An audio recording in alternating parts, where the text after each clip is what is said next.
Listen to the following conversation carefully and then complete the forms from different extracts. First, you have some time to read the questions.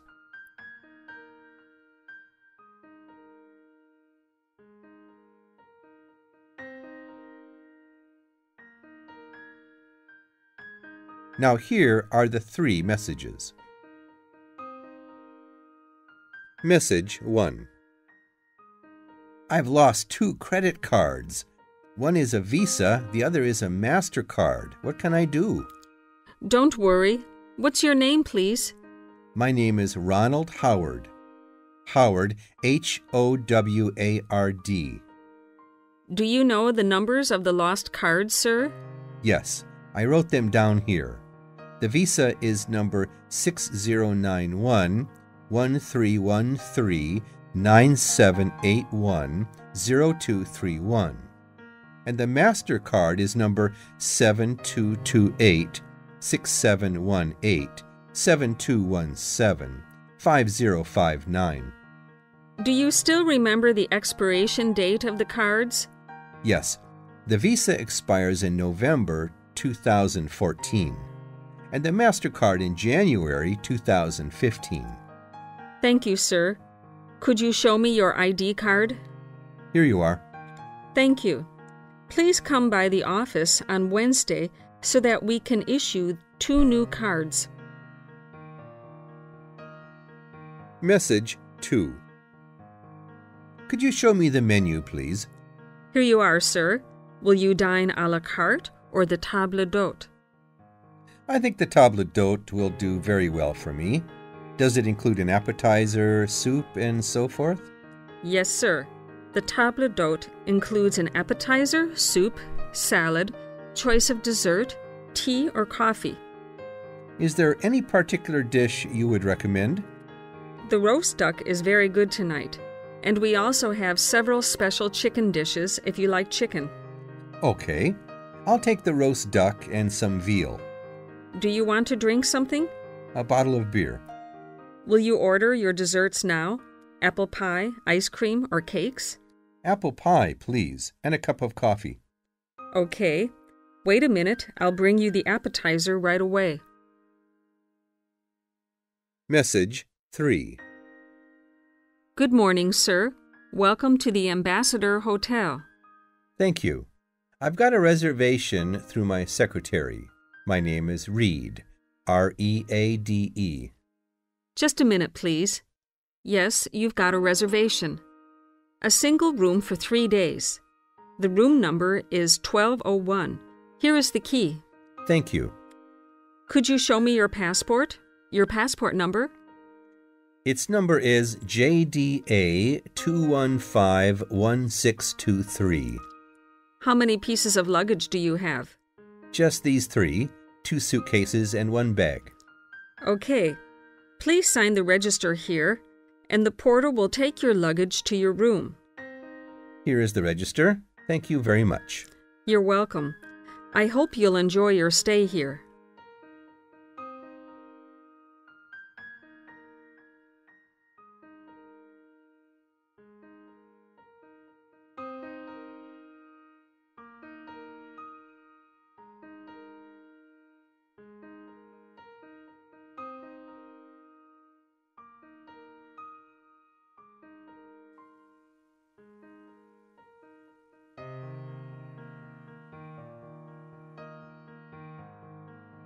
Now, turn to Section 2. Section 2. You will hear a guide giving instructions to a group of international students in Canada preparing for a whale-watching trip. Before you hear the talk, you have some time to look at questions 11 to 16.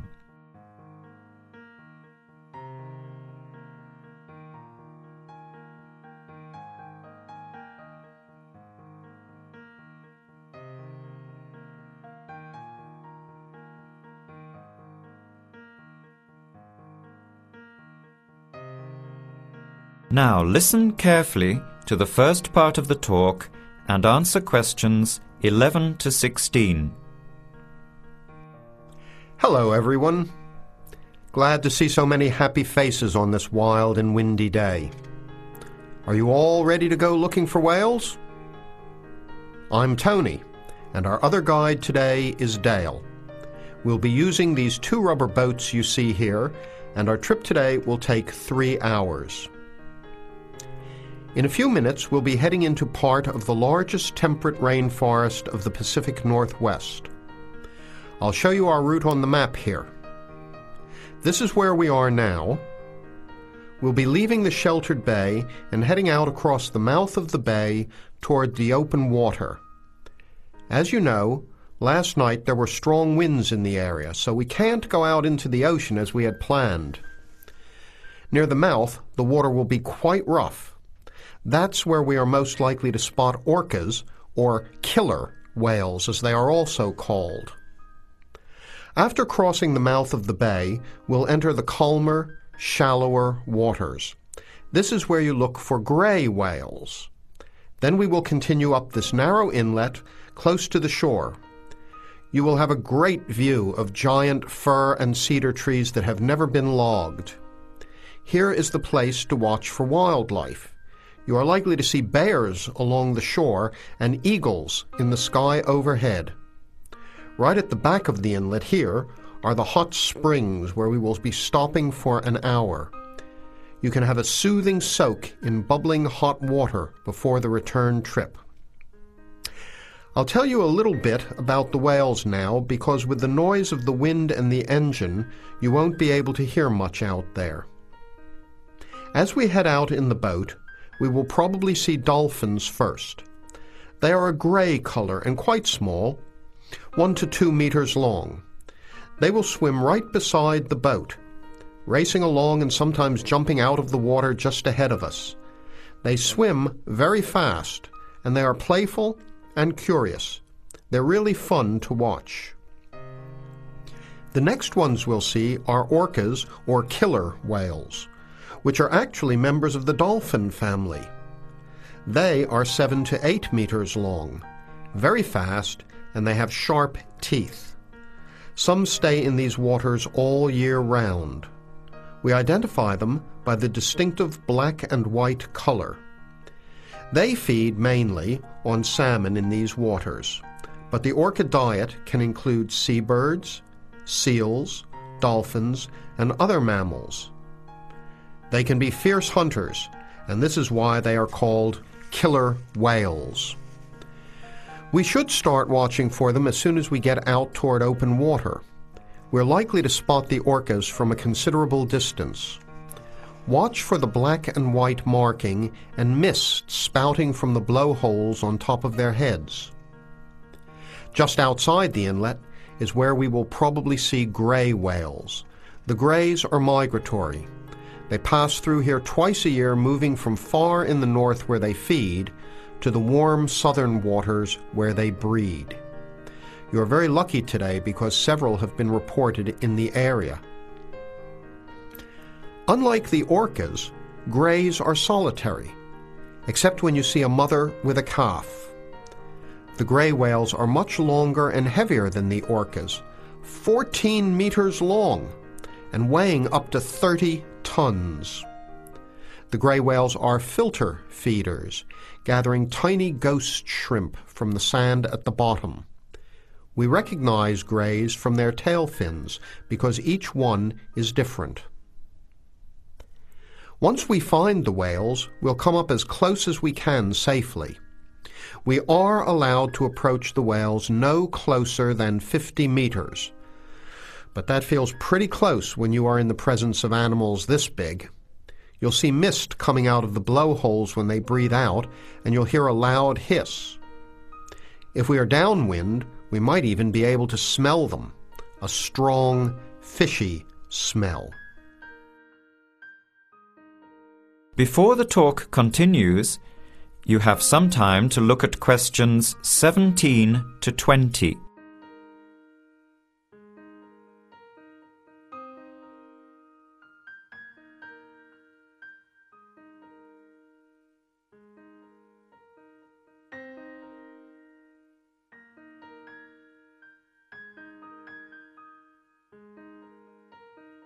Now, as the talk continues, answer questions 17 to 20. Now for just a few words of caution. It will be quite bouncy out there, especially in the front of the boat. If you want a smoother ride, stay in the middle of the boat, close to the engine. Hold on to the ropes and keep an eye on any big waves. Be alert so you don't get thrown out of the boat. Discussing a presentation they'll do on an article on working effectively in groups. First, you have some time to look at questions 21 to 26.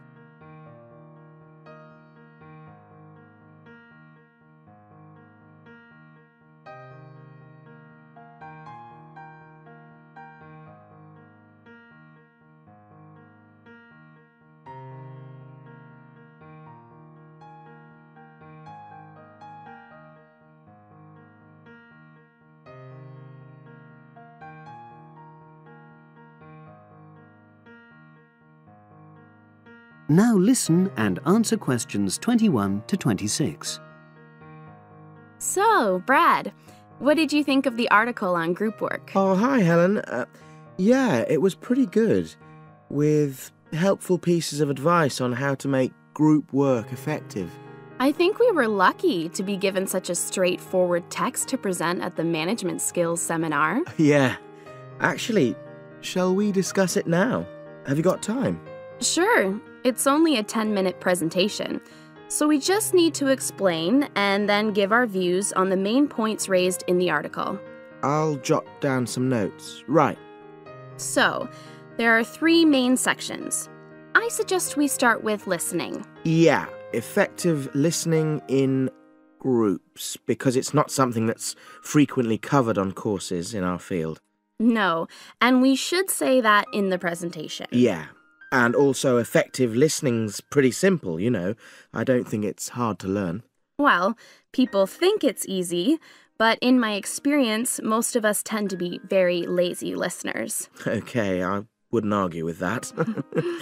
Something I do think we should emphasize is the power of the listener's posture, gestures, etc., in making speakers feel respected. Not that you're just waiting for them to finish before jumping in with your own ideas. Uh-huh. Okay, right. The next section is on goal setting. Let's make sure we're clear what the article says on this. Yeah.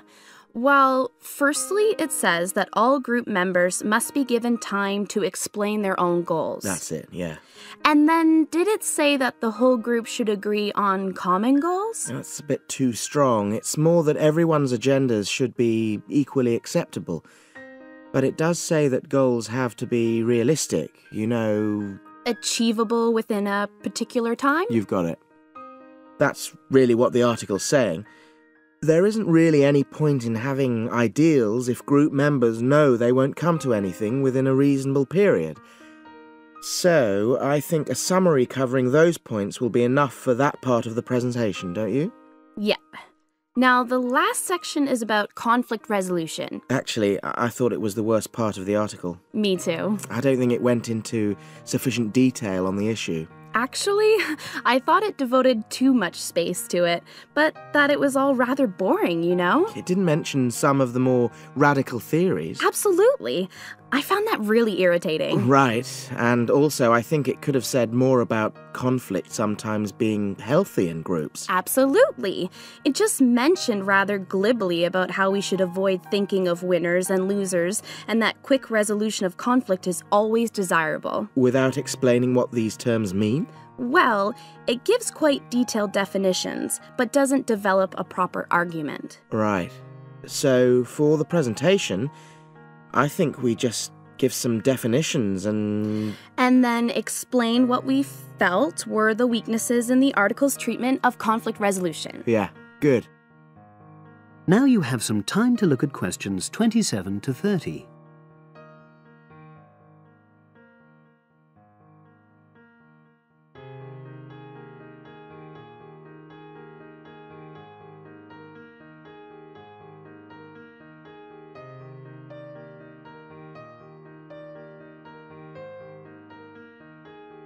Now listen and answer questions 27 to 30.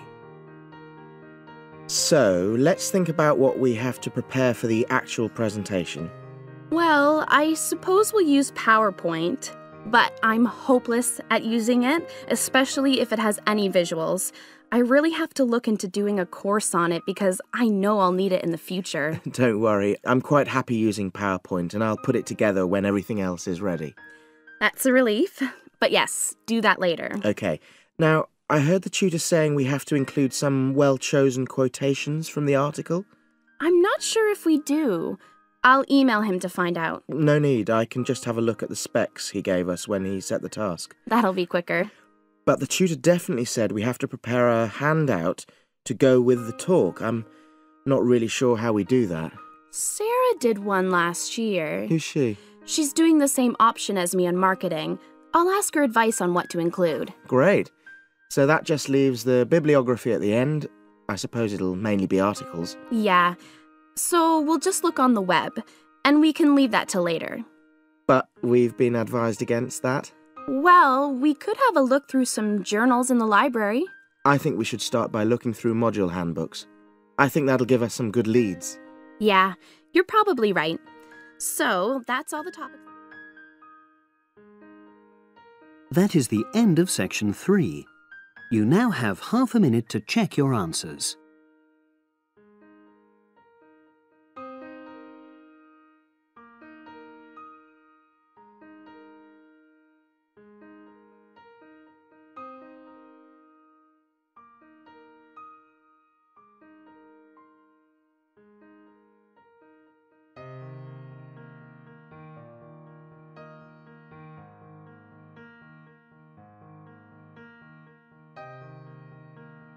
Now turn to Section 4.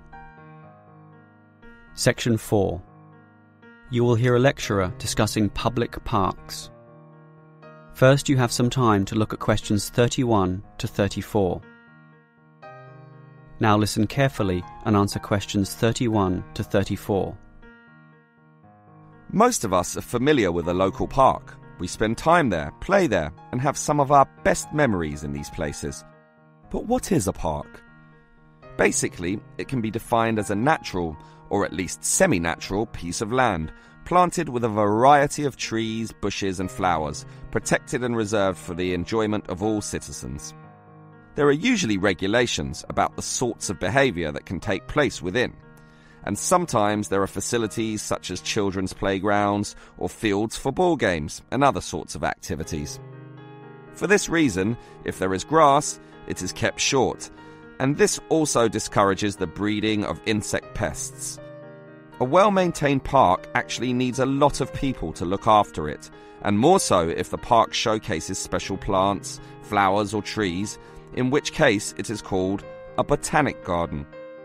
In complete contrast, if the park is big and remote enough, it is sometimes designated as a wilderness park, to be left completely alone and untouched, protected from all development in order to allow wild species, both plant and animal, to live undisturbed.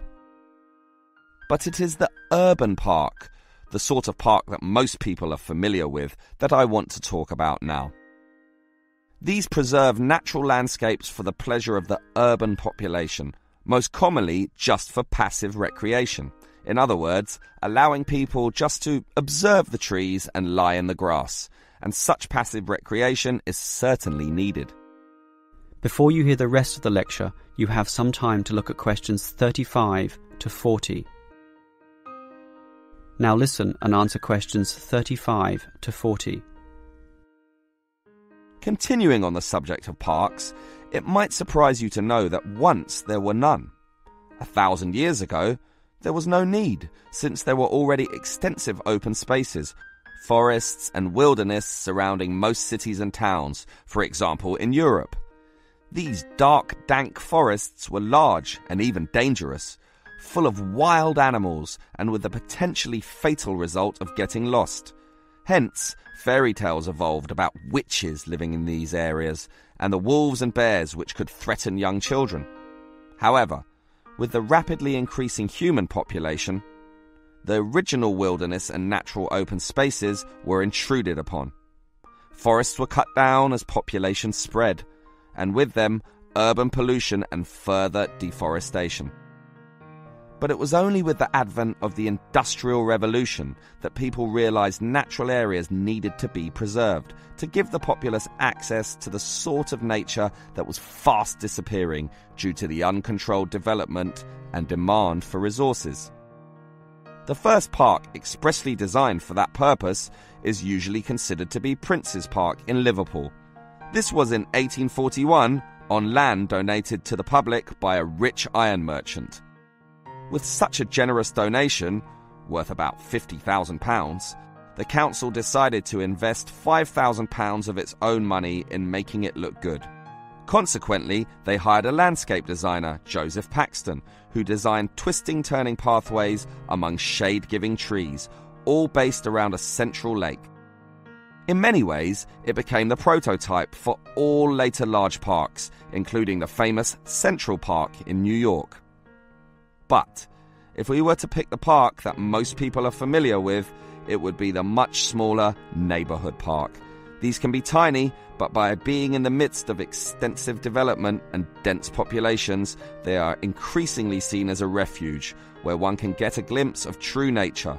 Many psychologists now maintain that this glimpse is necessary, for ultimately, as a species, we have an innate affinity for nature, and the concrete urban zoo clashes with our inner being. This has seen the rejuvenation of many urban parks that were once left to decay, for example, in New York or London, and indeed some cities such as Melbourne are known all over the world for their abundance of carefully maintained parks, including a world-famous botanic garden. That is the end of section 4. You now have half a minute to check your answers.